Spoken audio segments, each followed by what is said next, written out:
Thick fog clung to the canopy, droplets sliding off massive leaves into the murky river below. Every step was swallowed by the wet, rotting carpet of the jungle floor. The air was heavy with the scent of damp earth, decay, and something else. Fear. Somewhere ahead, a distant echo of gunfire rattled through the trees, sharp and fragmented, as if the forest itself were holding its breath. Soldiers moved cautiously, machetes slicing through dense vines, eyes darting for shadows that could be friend or foe. The canopy above swallowed the sunlight, leaving them in a perpetual green twilight. Somewhere in the distance, a shout cut through the monotony, quickly smothered by the jungle's vastness. Men stumbled, their boots sinking into mud, packs dragging, hearts pounding, not just from exertion, but from the knowledge that men had entered this wilderness and never returned. Birds cried and vanished into the undergrowth. Insects hummed like a mechanical drone, and every sound seemed amplified, warning of danger unseen. Somewhere in this living labyrinth, the battle was already being decided, not by artillery, but by the forest itself. By 1942, the world was engulfed in war on a scale never seen before. While Europe and the Pacific burned under the weight of armies and navies, another theater unfolded quietly in the shadows of the Amazon. Here, the Axis powers sought to exploit untapped resources and secure supply routes through South America, aiming to influence neutral nations and disrupt Allied logistics. The dense jungle, vast rivers, and near-impenetrable terrain presented both a challenge and an opportunity. For the Allies, particularly Brazil, the stakes were clear. Protect sovereignty, prevent Axis infiltration, and secure a critical front that, though remote, could sway regional balance. Intelligence reports spoke of German agents moving through river networks, recruiting local sympathizers, and plotting sabotage against key supply lines. The Allied command, aware of these threats, began assembling specialized units trained for jungle warfare. Men who could endure heat, disease, and the constant threat of ambush. Every mission carried a quiet intensity. The forest was as lethal as any trained soldier, and every decision could mean life or disappearance. The soldiers sent into the Amazon were a unique blend. Hardened men accustomed to the wilderness, engineers familiar with riverine operations, and scouts capable of reading subtle signs in a sea of green. Their objective was to patrol, intercept Axis operatives, and secure critical installations. But the environment was the true enemy. Rain fell without warning, turning trails into rivers of mud, while tropical diseases crept silently, claiming more men than bullets ever could. Local tribes provided guidance, or sometimes misinformation, making alliances both vital and fragile. Supply lines stretched for hundreds of kilometers, leaving units isolated, cut off from reinforcements. Every day was a test of endurance, skill, and sheer will. In this theater, bravery meant more than courage. It demanded adaptability, cunning, and the acceptance that the jungle might consume even the best prepared soldier. ChatGPT said. The Amazon was a living fortress, a vast expanse of rivers, swamps, and towering trees that could swallow a man whole. For the soldiers, navigation was a constant challenge. Maps were outdated or incomplete, compasses often faltered beneath the dense canopy, and even the smallest stream could become an insurmountable barrier after days of rain. They relied on canoes, rafts, and crude bridges, moving silently to avoid detection by Axis operatives who knew the terrain intimately. These operatives were often embedded with local networks, blending seamlessly into villages or floating along the rivers in inconspicuous boats. The danger was not just in direct confrontation, but in ambushes, poison traps, and the relentless fatigue that the jungle imposed. Heat and humidity drained strength, while leeches, insects, and venomous snakes lurked at every step. Sleep was a luxury. and every night brought the echo of distant voices or the rustle of unseen movement, keeping men awake and anxious. Communication with headquarters was precarious at best. Radio signals rarely penetrated the thick foliage, and supply drops were often misdirected, leaving men without food, medicine, or ammunition. For days, units had to improvise, relying on hunting, foraging, and local knowledge. Leadership was tested continuously, as commanding officers balanced aggressive patrols with the preservation of life, knowing that one wrong decision could condemn men to the jungle's vast silence. Yet, despite the ever-present dangers, these soldiers pressed forward. Each mission, each patrol, carried a weight beyond the immediate objective. It was about survival, honor, and the hope that their actions, though hidden deep within the rainforest, would ripple outward, contributing to the larger struggle unfolding across continents. In the heart of the Amazon, war was not only fought with bullets and grenades, but with endurance, wit, and an unyielding will to persist. The men who entered the Amazon carried more than rifles. They carried fear, hope, and the memories of lives left behind. The heat pressed against their skin, sweat stinging eyes, and clinging to uniforms that were never dry. Hunger gnawed quietly beneath the noise of distant gunfire. Yet the jungle demanded constant vigilance. Every snapping branch, every flutter of wings, could signal an enemy or be nothing at all. But the mind could not afford to ignore. As their camaraderie became a lifeline, a shared glance, a steadying hand on a shoulder, the quiet reassurance that someone else was still there. Letters from home were read and reread. Fragile connections to a world far beyond the dense greenery. In these moments, the jungle seemed infinite. Each step forward a small victory against exhaustion, disease, and the unseen eyes watching from the shadows. Tactically, the Amazon transformed the rules of engagement. Traditional formations were impossible. Soldiers moved in small, flexible units, constantly adjusting to the terrain. Ambushes were not only expected, they were inevitable. River crossings became perilous gambles, every current and eddy a potential trap. Scouts marked hidden paths in shallow waters, while sentries listened to the subtle rhythms of the forest, detecting movements invisible to the untrained eye. Communication was minimal, relying on signals, whispers, and prearranged signs. The enemy, often a ghost, disappeared as quickly as it appeared, leaving men uncertain if they had engaged or merely glimpsed a shadow. Survival required more than courage. It demanded strategy, patience, and a relentless awareness of the forest's moods. Weaponry and technology were both an advantage and a limitation, standard rifles jammed under humidity and rain. Ammunition became a precious commodity. Engineers experimented with improvised traps, small explosives, and river-mounted defenses. While radio sets were delicate and often useless under the canopy, soldiers adapted. Learning to silence weapons, to avoid detection, and to use the jungle itself as cover. Boats, machetes, and primitive signaling systems became extensions of their bodies. Tools as vital as lungs or hands, every innovation was a response to necessity. Every adjustment a testament to human ingenuity against an environment designed to test every limit. From the enemy's perspective, the Amazon was both a shield and a weapon.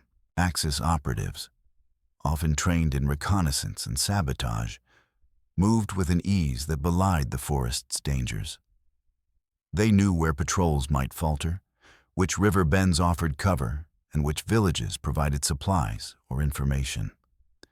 Their presence was spectral, sometimes only felt in the whispered reports of locals, the sudden disappearance of men, or the careful dismantling of supply caches. Every encounter was a psychological battle, as much about intimidation and uncertainty as direct combat. For soldiers on the Allied side, This unseen adversary became an ever-present shadow, shaping decisions, instilling caution, and magnifying every risk into a potential fatality. Leadership in the Amazon demanded more than authority. It required intuition, adaptability, and moral clarity under relentless pressure. Commanders made decisions with incomplete information, balancing offensive objectives with the imperative to preserve life. One misjudgment could lead a unit into a hidden trap, or worse, allow the forest to claim them silently. Orders were precise, yet flexible, emphasizing initiative and situational awareness. Soldiers were trained to think independently, to act decisively when cut off from command, and to maintain discipline amid chaos. These qualities became as critical as marksmanship or physical endurance. The moral dimension was never far from the surface. The jungle's cruelty was impartial. Yet human choices determined who survived its trials, decisions about leaving a wounded comrade, rationing food, or forcing a retreat weighed heavily on men accustomed to camaraderie and honor. Psychological strain intensified with every patrol, every night spent listening to unseen movement, and every report of vanished colleagues. The Amazon was a teacher of humility and terror alike, shaping soldiers not only as combatants, but as humans confronting their own limitations. In this hidden theater of war, courage was measured not by heroics, but by perseverance. The quiet, relentless struggle to continue, when the world had narrowed to mud, sweat, and shadows. The morning air was thick with mist, clinging to every branch and leaf like a veil. Soldiers moved in cautious formation, eyes scanning the dense undergrowth, ears attuned to the faintest disturbance. Ahead, a river bend revealed movement, shapes gliding silently through the water, the enemy's presence undeniable yet elusive. Commands were whispered, almost swallowed by the forest, as men adjusted their positions, hearts hammering against ribs like tribal drums. Suddenly, a volley of gunfire shattered the quiet. Bullets ripping through foliage, spraying mud and water as men ducked instinctively. The battle had erupted not with a charge, but with the sudden assertion of the forest itself, turning every tree, every shadow, into a potential threat. Amid the chaos, soldiers relied on training and instinct. Small units broke into improvisational squads, flanking unseen foes, returning fire with precise bursts. The river became both a barrier and a lifeline, guiding movement yet exposing each step to hidden rifles. Explosions echoed as booby traps, laid days before, detonated, throwing men to the ground, leaving only mud and echoes in their wake.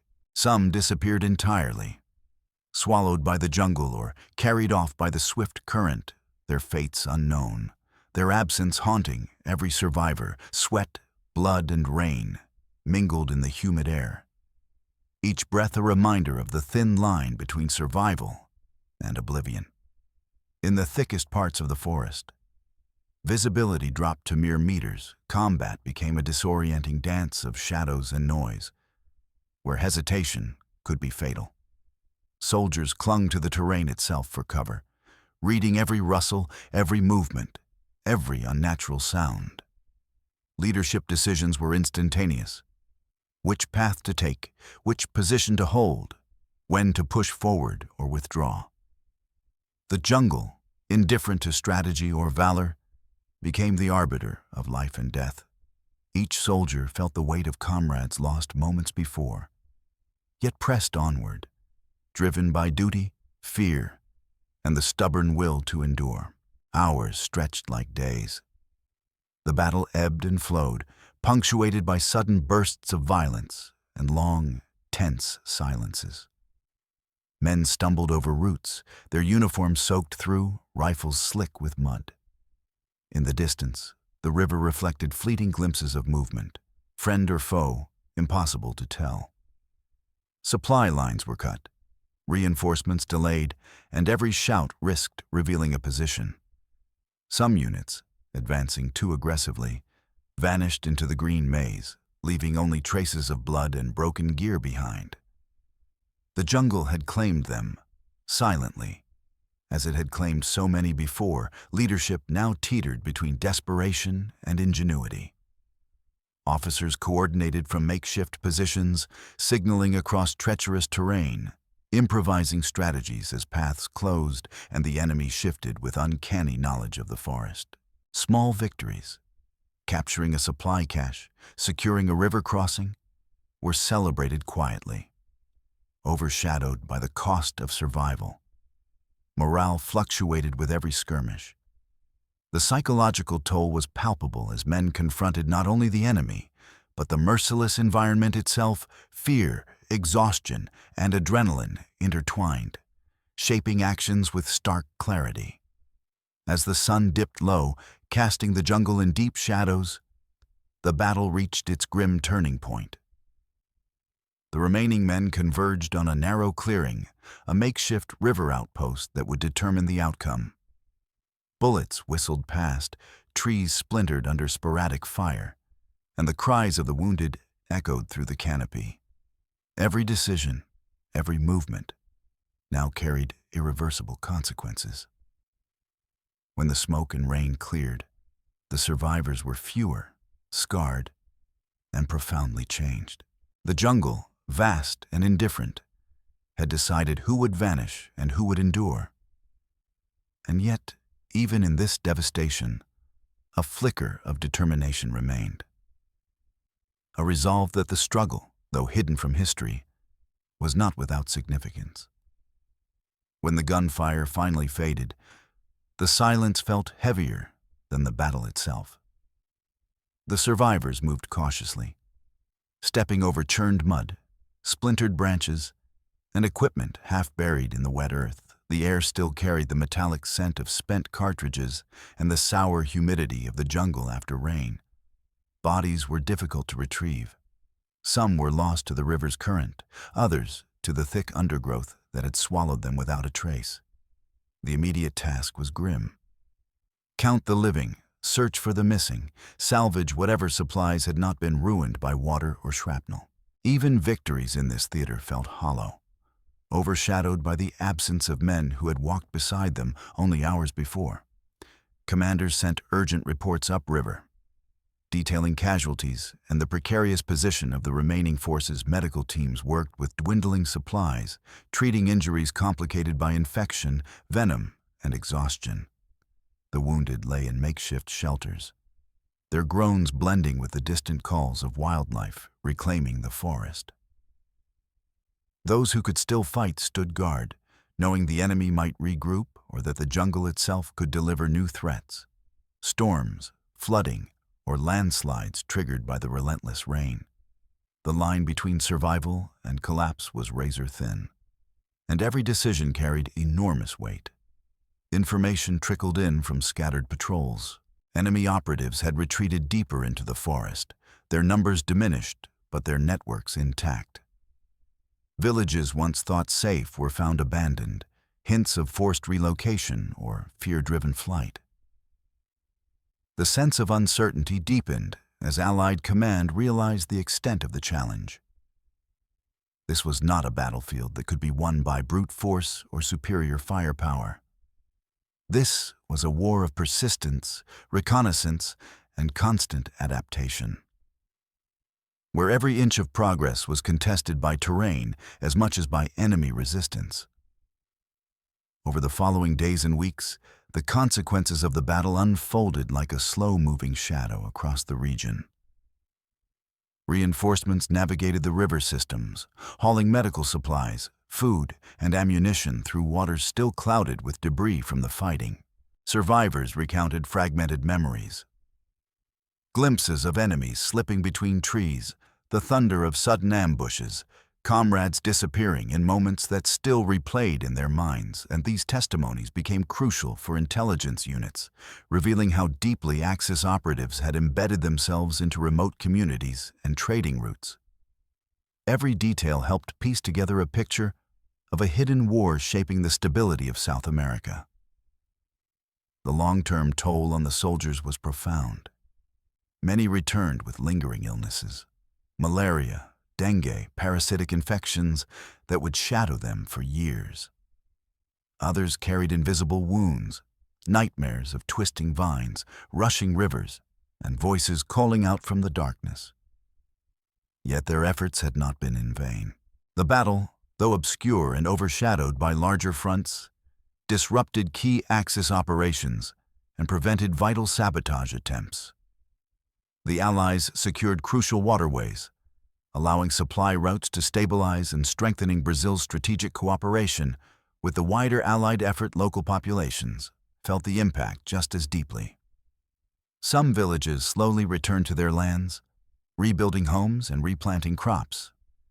Others relocated permanently, choosing safety over familiarity. The scars of war blended with the natural cycles of the forest. Trees regrew, rivers cleared, animals returned. But the memory of what had transpired lived on in quiet stories passed from generation to generation. What had once been whispers about vanishing soldiers became part of a regional legacy, a testament to a conflict fought far from the world's spotlight, yet filled with immense courage and sacrifice. The jungle healed quickly, as if trying to erase the traces of war. But the memories carried by those who survived did not fade. They remembered the weight of the humid air, the echo of distant gunfire swallowed by trees, and the faces of comrades who vanished into the green silence. In the Amazon, the battlefield was not marked by trenches or ruins, but by stories. Quiet, fragile, and often untold. The soldiers who fought there understood that heroism was not always witnessed, and sacrifice did not always echo across continents. Some victories remained hidden beneath the canopy, known only to those who walked those shadowed paths, yet their efforts shaped a region at a critical moment in history. They guarded waterways that fed nations, disrupted enemy plans that might have altered alliances, and held a frontier where few would ever know a war had been fought. Their courage lived not in grand monuments, but in the whispered memories of families, in the resilience of villages that rebuilt, and in the steady flow of rivers they once patrolled. The Amazon kept many secrets, but it also preserved a truth. Even in the most remote reaches of the world, the determination of ordinary soldiers could shift the course of a global struggle.